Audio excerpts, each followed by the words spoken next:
Hi, welcome back. In this lecture, I would like to describe the weighted residual formulation of the finite element method.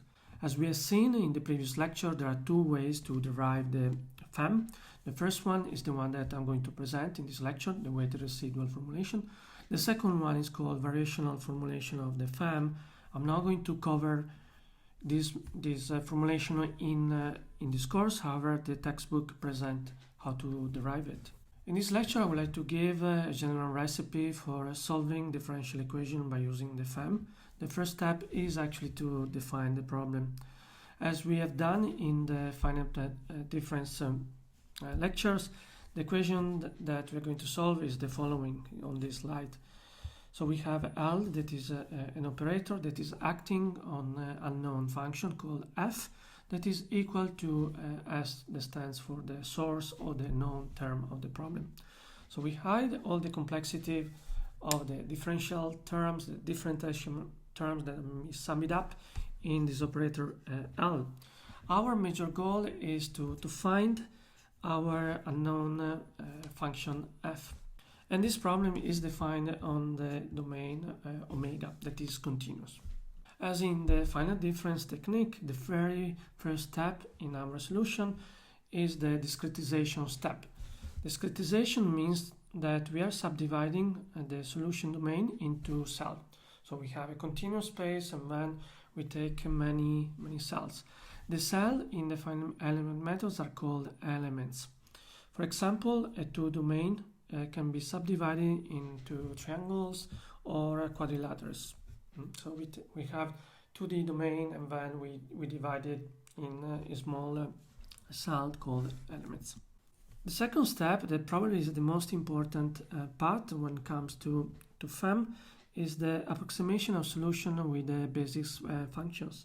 So we are seeking an approximate solution of our unknown term called f by using expansion in a finite number of basis functions. So we introduce a basis function called phi, and then we approximate our unknown function as a summation of our basis function phi multiplied by our unknown fi. Our goal reduced to determine this amplitude that multiplies our basis function phi.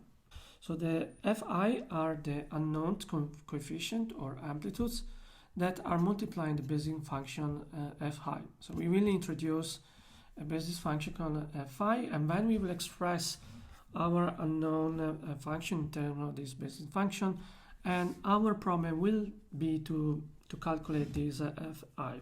The basis function fi are generally low-order polynomials that are non-zero only in few additions elements. So we will have our discretization, we will define this basis function non-zero only in a limited part of our domain. So we are choosing low-order polynomials. We'll see why, because they are easy to integrate.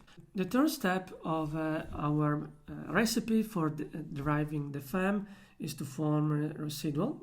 So the residual is just simply our operator f minus s. So what we are going to do is to try to minimize this residual as much as possible. Minimize means that we want this residual equal to 0.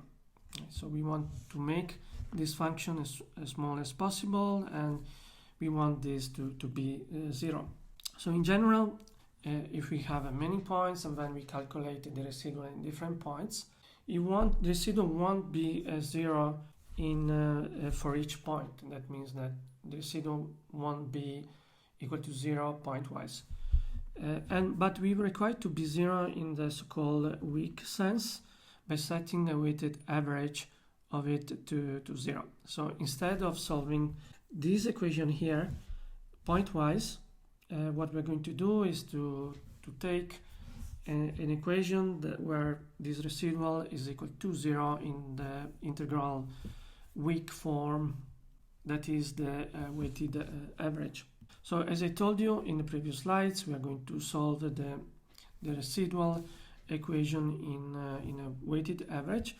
So we need to introduce these weighting functions that are going to act as a weighting function. So what we are going to do is to introduce the weighting function. They're also called the test function.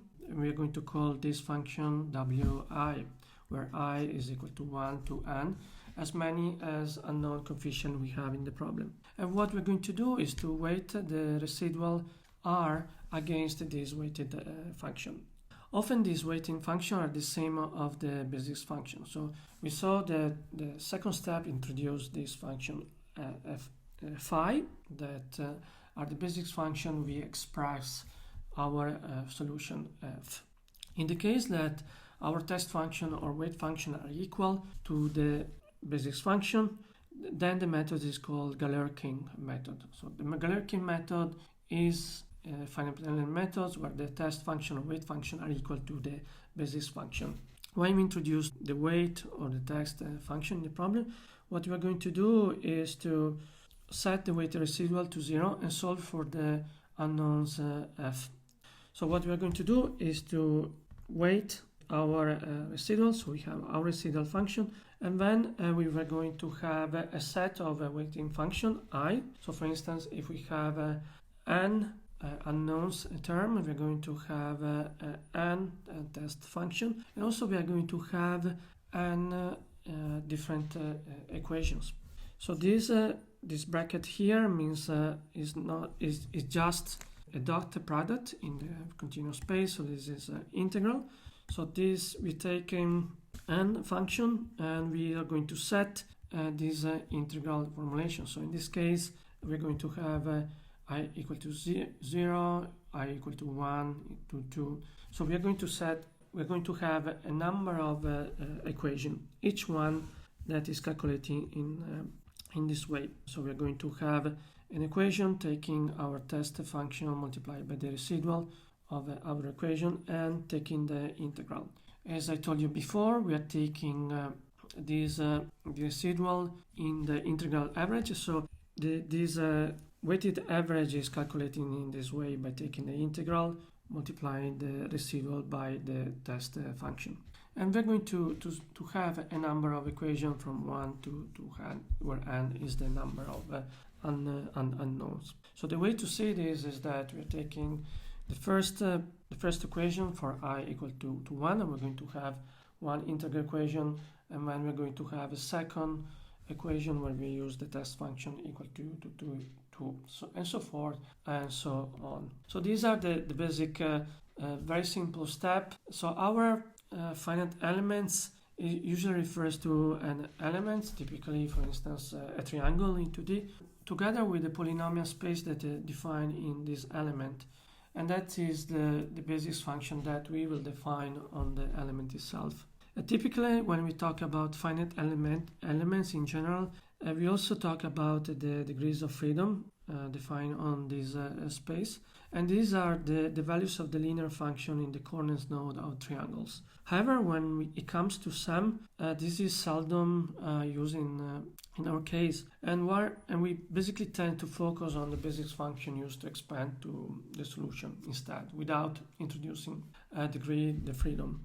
So this is the last slide of this lecture. In this last lecture, we're going to look at more in detail how the finite element method works in 1D case. Talk to you soon.